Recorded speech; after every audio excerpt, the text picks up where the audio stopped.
Hola, ¿cómo están? Espero que se encuentren muy bien ahí en sus hogares donde estén viendo este video. Para mí es un honor poder compartir una palabra con ustedes y espero que sea de gran bendición para nuestras vidas. Así que vamos a poner este tiempo en manos del Señor. Padre, en el nombre de Jesús, Señor, gracias por este día. Gracias por permitirnos estar acá, Señor, compartiendo y recibiendo tu palabra, Señor. Pon tú las palabras en mi boca, Señor, que seas tú hablando por medio de mí, Señor. Toca los corazones de todas las personas que están viendo este video, que están escuchando este mensaje, Señor. Háblales a su corazón, Señor. Toca su corazón donde ellos se encuentren, Señor, en el nombre de Jesús. Amén y amén. Yo les voy a hablar un tema de la espera desespera, ¿verdad? No sé a cuántos les gusta esperar, ¿verdad? Yo creo que a la gran mayoría no nos gusta esperar, porque no es sencillo y no es bonito esperar. Y menos en este tiempo, que es un tiempo, vivimos en un mundo muy acelerado. Antes, para dar algunos ejemplos, antes cuando pasaba algo en Europa, una noticia o un accidente o lo que sea, pasaba, ¿verdad? Y llegaba a Costa Rica, o sea, un mes después, mes y medio después, 3 semanas después, llegaba la noticia, ¿verdad? O sea, no llegaba en el momento, porque mientras se venía corriendo ahí la noticia hasta que llegaba hasta acá. Sin embargo, hoy no. Hoy nos damos cuenta en tiempo real lo que pasa en cualquier parte del mundo. La guerra con Ucrania, Rusia, nos damos cuenta todo en tiempo real por medio del internet y redes sociales, ¿verdad? Entonces es algo que tenemos muy rápido. Las distancias, por ejemplo, las distancias pueden ser las mismas, pero antes no existían los carros, por ejemplo. Y antes, no sé, para ir de aquí a La Juela, de ahí uno se tenía, antes viajaban en carreta, por ejemplo, y antes de ir a caballo o a pie, ¿verdad? Ahora de ahí están los carros, los autobuses, motos, el tren, ¿verdad? Hay muchos medios de transporte que hacen que uno llegue más rápido que antes. Antes las personas esperaban más y no porque querían, sino porque en ese momento, de hecho, ni se daban cuenta que esperaban porque era lo más rápido que había en ese momento. Pero hoy, conociendo ya el pasado, vemos que el mundo es un mundo muy acelerado. La comunicación, antes para comunicarse con una persona que estaba lejos, en otro país, uno tenía que enviar una carta, por ejemplo, y mientras llegaba la carta, eran meses inclusive igual de comunicación. Hoy no, hoy tenemos el WhatsApp, servicios de mensajería por internet, donde mandas un mensaje y ya, la persona puede estar en cualquier parte del mundo que lo lee en tiempo real, en el mismo tiempo. Y por eso creo yo que nos está costando más esperar. ¿Por qué? Porque nos estamos acostumbrando a un mundo muy rápido, a una tecnología que avanza muy rápido y todo es rápido y todo lo queremos rápido y todo lo queremos ya, ¿verdad? Pero esperar en Dios es algo que no es rápido muchas veces, ¿verdad? Yo creo que las personas tienen sus áreas donde le es más fácil esperar, ¿verdad? A mí personalmente, cuando tengo hambre, digamos que no estamos en la casa y vamos para la casa, estamos llegando y vamos con hambre, llegamos a la casa buscando comida, ¿verdad? Yo llego siempre como un tigre, ¿verdad? Eh, Mi esposa es de llegar, saca las ollas, enciende la cocina, lo pone a fuego lento, empieza a calentar el arroz, los frijoles, la carne, a picar lo que haya que picar. Y ella tiene como esa paciencia, aunque tenga hambre, ella puede esperar. Yo no. Yo soy de microondas, honestamente. Cuando tengo hambre, o sea, yo llego, echo lo que haya al microondas y a comer en minuto y medio. ¿Por qué? Porque tengo demasiada hambre, tengo esa necesidad en ese momento que me cuesta esperar en esa área. Y así en diferentes áreas. Ahora, esto es un ejemplo muy cotidiano, ¿verdad? Muy cotidiano que quiero expresar de que hay áreas, que hay personas. Mi papá también, mi papá siempre fue de calentar en cocina. ¿Verdad? Sin embargo, nosotros no, los hijos fuimos de calentar en microondas. ¿Por qué? Porque no nos gusta esperar. Sin embargo, cuando no aprendemos a esperar, en la vida van a haber decisiones muy importantes que vamos a tener que tomar. Y cuando no sabemos esperar, podemos llegar a tomar decisiones apresuradas, ¿verdad? Decisiones que pueden traer maldición a nuestra vida, porque hay decisiones muy importantes que vamos a tomar. Y la decisión que tomemos en ese momento puede traer bendición o maldición. Y si nos apresuramos a tomar esa decisión, puede llegar a traer maldición a nuestra vida. Y eso le pasó a Saúl. Saúl tomó una decisión apresurada en un momento en su vida y le costó algo muy caro. Tomó decisiones locas, ¿verdad? Así lo expresa Primera de Samuel 13. Y en nuestra vida hemos tomado muchas decisiones locas, muchas decisiones apresuradas por no saber esperar. Y este es el mensaje que les quiero compartir hoy, porque la espera desespera, pero esperar en Dios trae bendición a nuestra vida. Y vamos a leer esta historia de Saúl en Primera de Reyes 13:8. Y para ponerlos en contexto, Saúl es el primer rey, fue el primer rey de Israel. Antes eran los sacerdotes los que gobernaban y tomaban las decisiones de un pueblo. Y el sacerdote en ese momento era Samuel, ¿verdad? Era la autoridad máxima de Israel, ¿verdad? Samuel.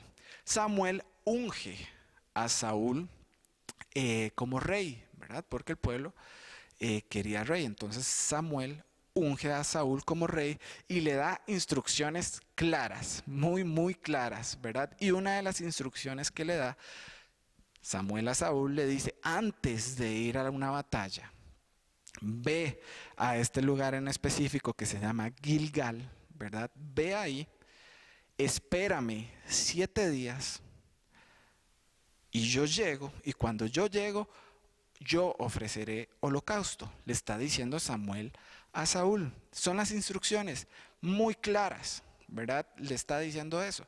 Sin embargo, llegó el día, ¿verdad? Que iban a ir a la guerra. Entonces dice el versículo 8, Samuel 13:8. Dice: y Saúl esperó 7 días, conforme al plazo que Samuel había dicho. Pero Samuel no venía a Gilgal, y el pueblo se le desertaba. Entonces dijo Saúl: traedme holocausto y ofrendas de paz. Y ofreció el holocausto. Y cuando él acababa de ofrecer el holocausto, he aquí Samuel que venía. Y Saúl salió a recibirle para saludarle, como que si nada hubiera pasado, ¿verdad? Dice el versículo 11: entonces Samuel dijo: ¿qué has hecho? Y Saúl respondió: porque vi que el pueblo se me desertaba y que tú no venías dentro del plazo señalado y que los filisteos estaban reunidos en Micmas, me dije: ahora descenderán los filisteos contra mí a Gilgal. Y yo no he implorado el favor de Jehová. Me esforcé pues y ofrecí holocausto. Entonces Samuel dijo a Saúl: locamente has hecho. No guardaste el mandamiento de Jehová tu Dios, el que te había ordenado, pues ahora Jehová hubiera confirmado tu reino sobre Israel para siempre. Mas ahora tu reino no será duradero. Jehová se ha buscado un varón conforme a su corazón, al cual Jehová ha designado para que sea príncipe sobre su pueblo, por cuanto tú no has guardado lo que Jehová te mandó. Esta historia para mí siempre me ha parecido increíble, porque nos enseña muy claro el valor de la espera y de lo que podría pasar si no esperamos o lo que podría pasar cuando tomamos decisiones apresuradas o locas. Saúl tenía que esperar a Samuel 7 días. En ese momento, solo el sacerdote podía ofrecer holocausto. El rey no tenía esa autoridad. Pero como Saúl vio que Samuel no venía, tomó la decisión de hacerlo y Samuel le dijo, locamente has hecho. Tomó una decisión loca. Y aquí nos podemos poner a juzgar a Saúl. Ay, sí, qué bárbaro Saúl tomó esa decisión, cómo no pudo esperar, si ya Samuel le había dicho lo que tenía que hacer, pero se desesperó. Ey, pero todos nosotros lo hemos hecho, nos ha pasado y nos va a seguir pasando. Hemos tomado decisiones muy locas, decisiones apresuradas. No sé si te ha pasado que tomaste una decisión en algún momento en tu vida y hoy dices, tal vez lo hubiera hecho antes, tal vez no era el tiempo, tal vez lo hubiera hecho de esta forma, tal vez hubiera hecho otra cosa, de otro modo, no sé, decisiones que nos arrepentimos en nuestro pasado. Entonces al final no juzgo a Saúl, porque cuando lo veo, me veo en muchas épocas de mi vida. Y yo sé que cada uno de nosotros también. Sin embargo, quiero enfocarme en tres factores que afectaron a Saúl para hacer esa decisión loca, ¿verdad? Para tomar esa decisión desesperada, hubo tres factores que afectaron para que él actuara impulsivamente, porque fue lo que hizo. Y son las excusas que le dice a Samuel. Cuando Samuel le pregunta en el versículo 11, le dice, entonces Samuel le dijo, ¿qué has hecho? Y Saúl respondió, porque vi que el pueblo se me desertaba, que tú no venías dentro del plazo señalado y que los filisteos estaban reunidos en Micmas. Le da tres excusas que vamos a estudiar esos factores, porque son factores que nos afectan actualmente en nuestra vida para tomar esas decisiones. El primer factor dice, porque vi que el pueblo se me desertaba. Esa es la primera excusa que le da Saúl a Samuel. Y ese se llama el factor número. Saúl puso su mirada en el factor número, puso su mirada en la cantidad que tenía. Y eso lo llevó a tomar una decisión loca, una decisión apresurada. En nuestra vida, cuando ponemos nuestra mirada en el factor número, nos puede llevar a tomar una decisión que va a traer maldición a nuestra vida. Saúl tenía razón en el sentido que los filisteos eran 33,000 personas y el ejército en ese momento de Saúl era de 6,000 personas. Eran minoría, pero como veían que Samuel no venía y que los filisteos los triplicaban, o sea, eran demasiados, el pueblo se le empezó a ir porque tenía miedo, se le empezó a desertar. Y Saúl, cuando vio que el pueblo se le estaba yendo, tomó la decisión loca, tomó la decisión apresurada. En nuestra vida, el factor número es algo que nos cataloga dentro de la sociedad. Para explicarlo un poco mejor, cuando una persona tiene mucho dinero, y todos saben que tiene mucho dinero, ¿verdad? Todo el mundo le dice, bueno, esa persona es millonaria, es rica, es de clase alta. Lo catalogamos así, ¿verdad? Cuando una persona tiene poco dinero, decimos, bueno, es una persona normal o una persona pobre o clase baja o clase media. Lo catalogamos conforme a la cantidad que tenga de dinero. En las iglesias pasa mucho también, cuando hay una iglesia con muchos feligreses, con muchos miembros, decimos es una iglesia grande, una mega iglesia, ¿verdad?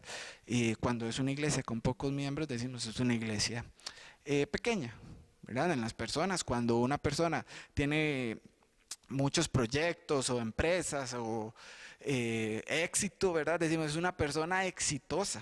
Cuando vemos que una persona no logra nada en su vida, tal vez no tiene proyectos, no hace nada, decimos una persona normal o inclusive hasta un fracasado, ¿verdad?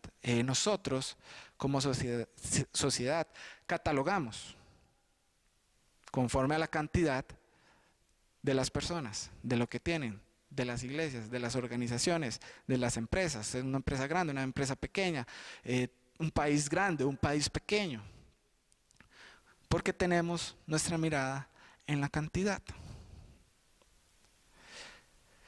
Si nos enfocamos en la cantidad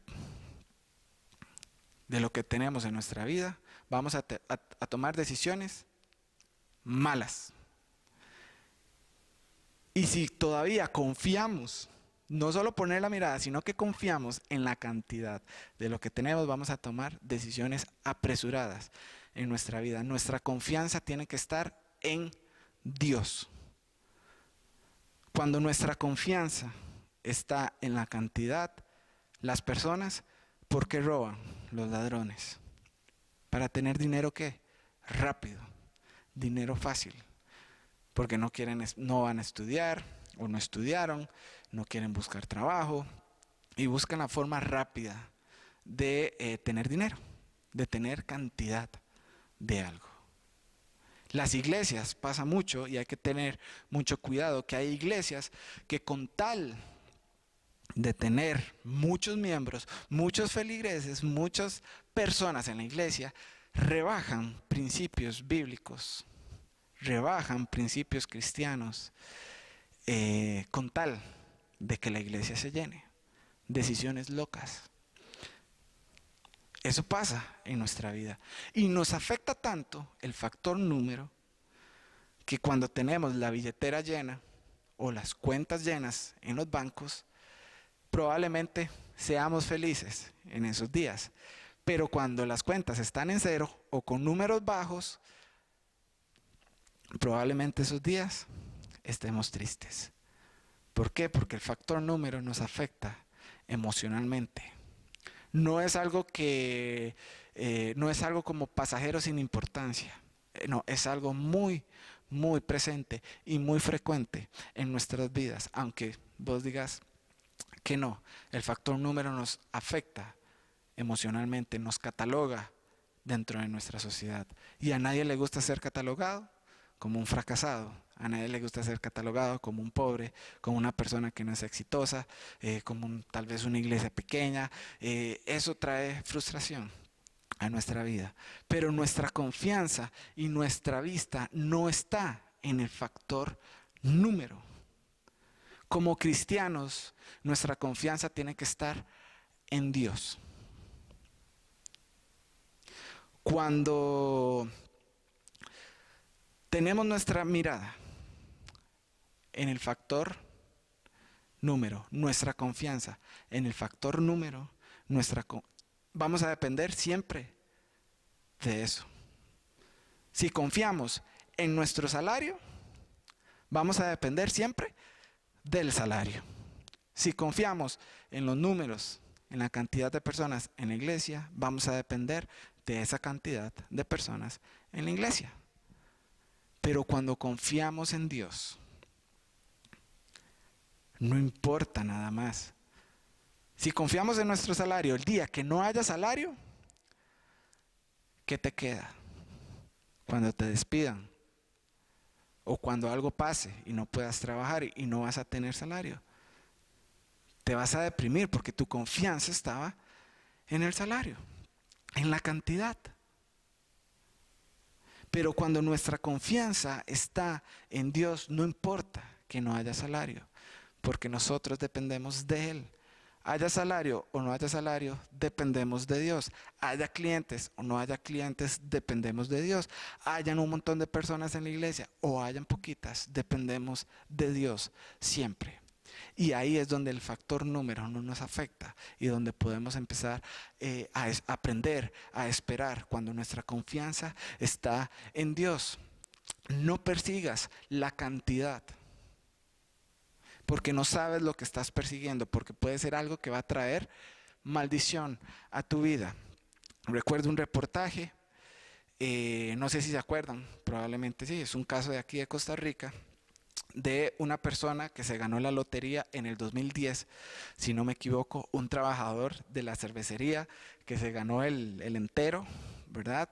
El gordo, yo no sé mucho de eso, pero se ganó el gordo y fue noticia nacional, se ganó más de 1.000 millones de colones de un día para otro, un simple trabajador. Obviamente al día siguiente no llegó a trabajar a la cervecería, renunció. Pero hace unos años le hicieron un reportaje, eso fue en el 2010, y creo que como en el 2018, algo así, le hicieron un reportaje de a ver qué había pasado con él, ¿verdad? ¿Qué había hecho con los 1.000 millones?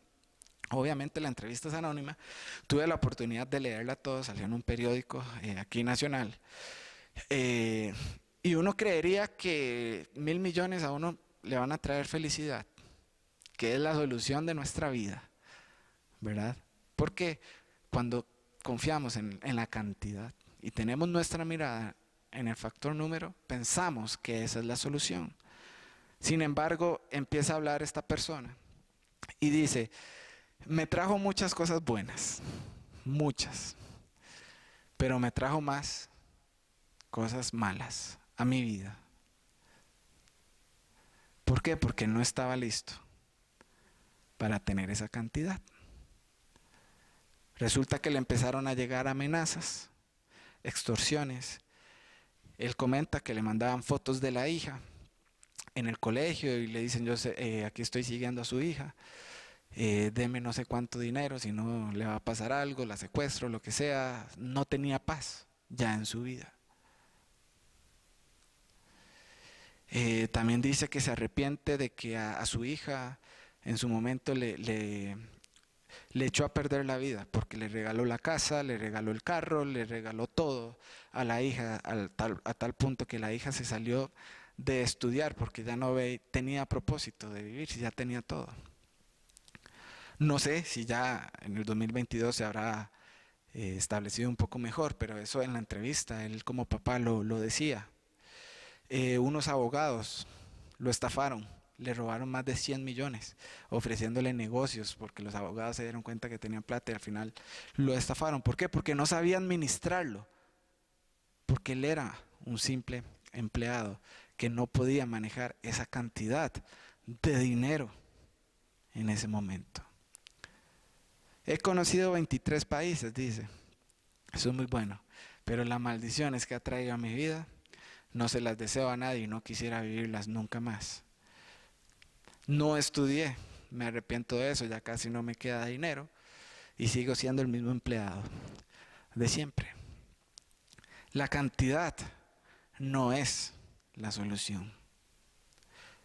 Y si persigues la cantidad y si pones tu mirada y crees que esa es la solución, estás equivocado. Dios te va a dar lo correcto cuando sepas administrar. Simplemente. Dios no te va a dar algo que no sepas administrar.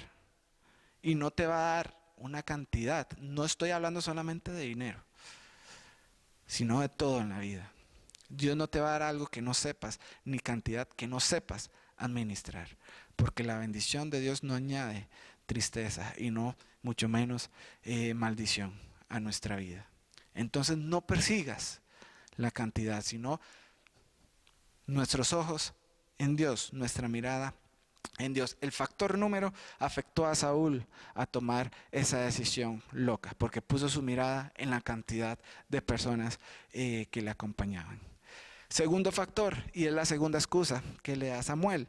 La primera es, vi que el pueblo se me desertaba, factor número. El segundo dice, y que tú no venías dentro del plazo señalado, le dice Saúl a Samuel, le dice, es que vi que tú no venías dentro del plazo señalado. Ese es el factor tiempo.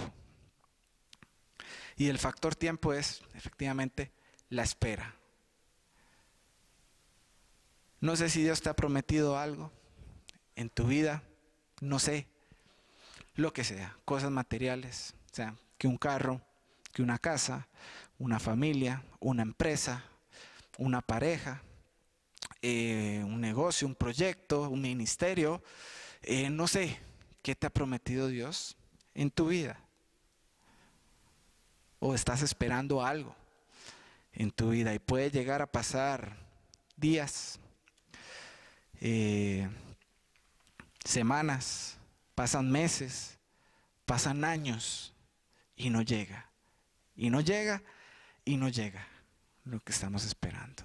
Y empezamos ¿a qué? A tomar decisiones apresuradas. ¿Por qué? Porque nos cansamos de esperar, porque la espera desespera. Pero hoy yo te quiero decir algo. Primero, Eclesiastés 3 dice que todo tiene su tiempo, pero además dice que todo es hermoso en su tiempo. Todo es hermoso en su tiempo. No dice que todo es hermoso antes de tiempo y no todo es hermoso después de tiempo. En su tiempo es hermoso. Esperar el tiempo correcto para que las cosas sucedan es hermoso. No es lo que va a pasar, porque si lo que estás esperando te llega antes, no va a ser hermoso. Y si lo que estás esperando te llega después, no va a ser hermoso para tu vida. Todo es hermoso en su tiempo.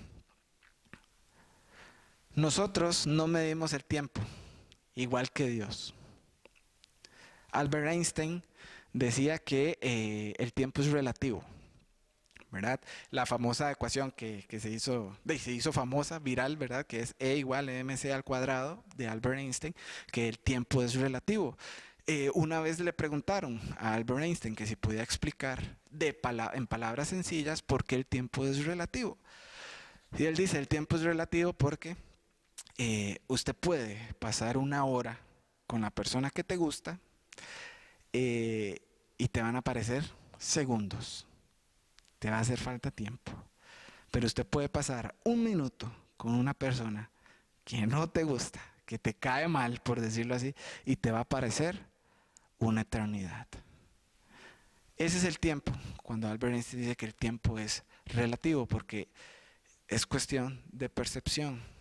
Y muchas veces lo medimos mal. Hasta cierto punto yo creo que es bíblico. O sea, la palabra dice en Pedro, dice que para Dios un día son como 1000 años y 1000 años son como un día.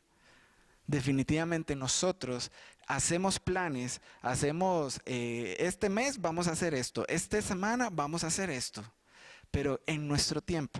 Y muchas veces creemos que es el tiempo correcto, sin embargo no sabemos si es el tiempo correcto de Dios. Porque los tiempos de Dios son diferentes y Él nos conoce mejor. Y si no ha llegado a nuestra vida, es porque todavía no estamos preparados, es porque todavía no es el tiempo, es un proceso. Todo en la vida es un proceso. Kevin hablaba la semana pasada, nadie nace grande, es un proceso. Y no nos podemos brincar los procesos. Hace poco con mi esposa andábamos en un curso como de cerámica, de hacer figuras de cerámica que nos invitaron a recibir un curso y fuimos, ¿verdad? Y es hacer una taza, ¿verdad? En arcilla. No sé por qué se llama cerámica, porque es barro y es arcilla. Yo creo que de ahí sale la cerámica, no puse mucha atención, pero uno empieza a hacer el barro ahí, la arcilla, y uno le empieza a dar forma. Lo que nos decía la profesora es que después de que se hace la forma a la taza o la figura que uno hace, hay que esperar que se seque. Y después hay que meterlo al horno unas 9 horas para que se seque, no sé a cuántos grados, se saca nuevamente y se le da otra horneada de 11 horas. O sea, es un proceso súper extenso. Pero lo que nos decía es que no se pueden adelantar procesos. Porque en la primera horneada, si se mete el barro húmedo, si se mete al horno, explota. ¿Por qué? Porque no se secó bien. Porque se adelantó un proceso y explota en el momento. Y eso es lo que pasa en nuestras vidas. que muchas cosas las apresuramos y llegan fuera de tiempo y explotamos porque no estábamos preparados. Los matrimonios. Las personas dicen, bueno, es que los matrimonios van en aumento y no sé qué, los divorcios van en aumento y no sé qué, y efectivamente van en aumento. Pero es porque las personas se brincan los procesos. Los jóvenes de hoy en día y las personas de hoy en día conocen a una persona pocos días y ya quieren vivir juntos. Más que todo para tener relaciones, para sentirse independientes. La cuestión es que ya quieren vivir juntos y obviamente va a explotar porque están viviendo con personas desconocidas. Se empiezan a conocer ya viviendo juntos, se empiezan a conocer ya con muchos compromisos y va a explotar. Como la taza esta de cerámica. Porque adelantaron procesos. Porque no esperaron, porque no se conocieron. Y este es un consejo para los jóvenes o las personas que estén conociendo a una persona que quieran tener novio o novia. Conózcala. Conozca a esa persona. Dele tiempo.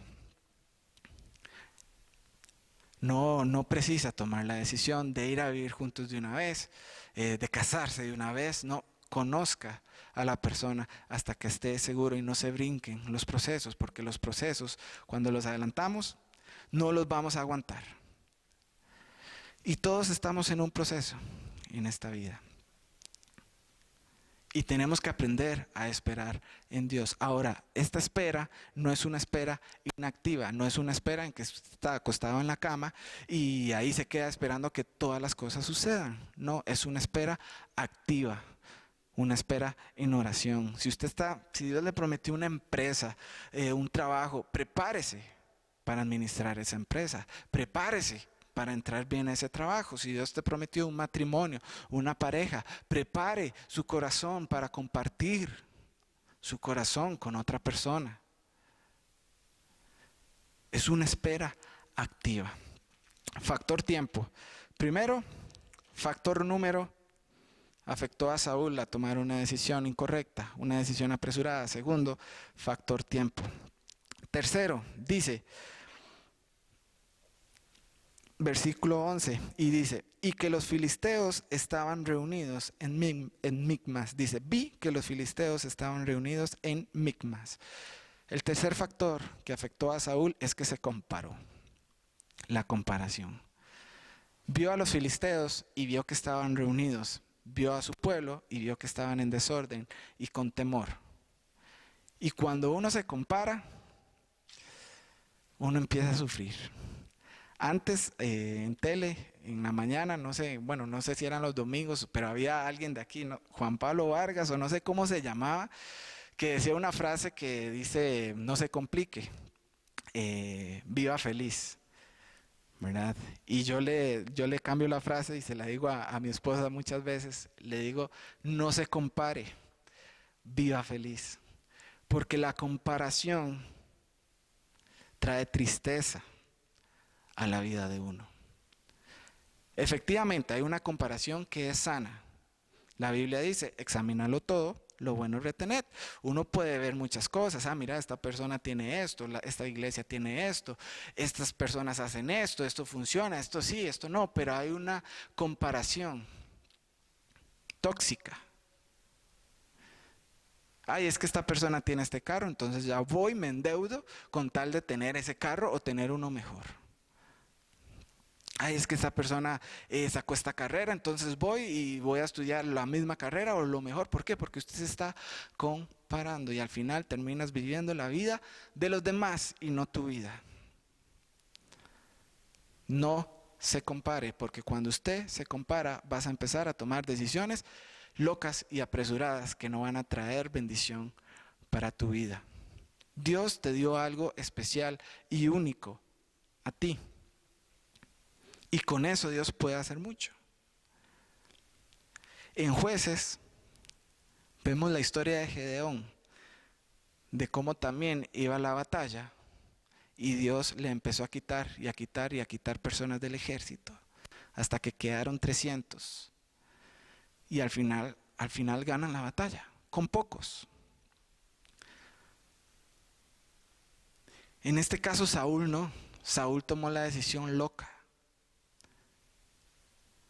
porque tenía su mirada en la cantidad. Sin embargo, Gedeón tenía su mirada en Dios. Y esa batalla de Gedeón la gana con pocas personas, y al final era, ¿para qué? Para que el poder de Dios se demostrara que con poco puede hacer mucho. Entonces no se compare. Si usted dice, es que esa persona tiene mucho y yo tengo muy poco, no importa. Con poco Dios va a hacer mucho, porque es que no depende de lo que tú tengas, no depende de tu tiempo, no depende de quién sos, depende de Dios que Él haga. Con poco o con mucho, Él va a hacer. Para concluir, me gustaría hablar de lo que perdió Saúl en su momento. Dice en el versículo 14, en el 13b, dice, no guardaste el mandamiento de Jehová tu Dios, que Él te había ordenado, pues ahora Jehová te hubiera confirmado tu reino sobre Israel para siempre, mas ahora tu reino no será duradero. La decisión que tomó Saúl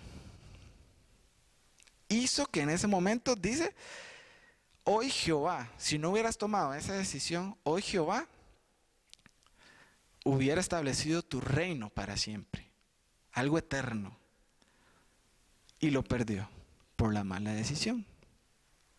La batalla al final contra los filisteos la ganaron por medio de Jonatán. El único que perdió ahí fue Saúl, porque con holocausto o sin holocausto ya Dios tenía la batalla ganada. Y así es en nuestras vidas. Dios ya tiene nuestras batallas ganadas y nuestras batallas perdidas, pero Él lo que quiere es obediencia. Le dice, porque no hiciste lo que Dios te ordenó. El gran perdedor de este capítulo es Saúl. Y lo más triste es que Saúl sigue su vida normal. Al día siguiente él se despierta, sigue siendo rey. Sigue teniendo todo, sigue teniendo éxito, sigue siendo una persona de autoridad, sin darse cuenta que perdió algo que iba a ser eterno. Y eso es lo que pasa en nuestra vida hoy. Las decisiones que tomamos hoy pueden hacer que perdamos algo eterno. Sin embargo, nuestra vida del día a día puede seguir normal. Nos seguimos levantando, seguimos yendo a trabajar, seguimos estudiando, seguimos jugando, haciendo lo que sea. Y no nos damos cuenta que podemos estar perdiendo algo que fue eterno, algo que es eterno. Todos estamos esperando algo y como cristianos todos deberíamos de estar esperando algo. Si usted es cristiano y está escuchando esta prédica y usted dice, yo no estoy esperando nada, hey, deberías de estar esperando algo. Todos como cristianos y creyentes estamos esperando el regreso de nuestro Señor Jesucristo. Sin embargo, últimamente hay personas que toman decisiones locas, decisiones apresuradas y se cansan de esperar y empiezan a negar la fe, empiezan a salir de las iglesias. Y en 2 de Pedro dice que en los últimos tiempos van a haber personas que digan, ¿dónde está la promesa de que Dios va a venir? ¿Dónde está? Dice que van a haber burladores de la fe, que se van a cansar de esperar esa promesa. Pero yo te digo, no tomes decisiones locas, sino que sigas esperando en Dios. Porque su promesa se va a cumplir, porque cielo y tierra pasará, mas su palabra nunca pasará. Y la promesa de que Él va a volver, va a llegar. Sin embargo, la presión que nos mete la sociedad hoy en día, hacen que empecemos a negar la fe con nuestras actitudes, con nuestros pensamientos. Lo que antes creíamos malo, ahora lo vemos aceptable. Lo que antes era pecado, ahora lo vemos pasable. No es tan pecado. Tenemos que ser tolerantes, nos dice la sociedad. Y empezamos a rebajar principios bíblicos, principios cristianos, con tal de no parecer tan raros de la sociedad, porque todos queremos ser aceptados. Pero el mensaje de hoy es: esperar en Dios trae bendición, y esperar su promesa nos va a traer salvación. No perdamos algo eterno por decisiones pasajeras en este mundo, que es rápido, que es efímero, que es pasajero. No perdamos algo eterno. Sigamos esperando en Dios. Vamos a orar. Señor, en el nombre de Jesús, Padre, gracias por este día, Señor. Gracias por tu palabra, Señor. Gracias por hablarnos a nuestro corazón.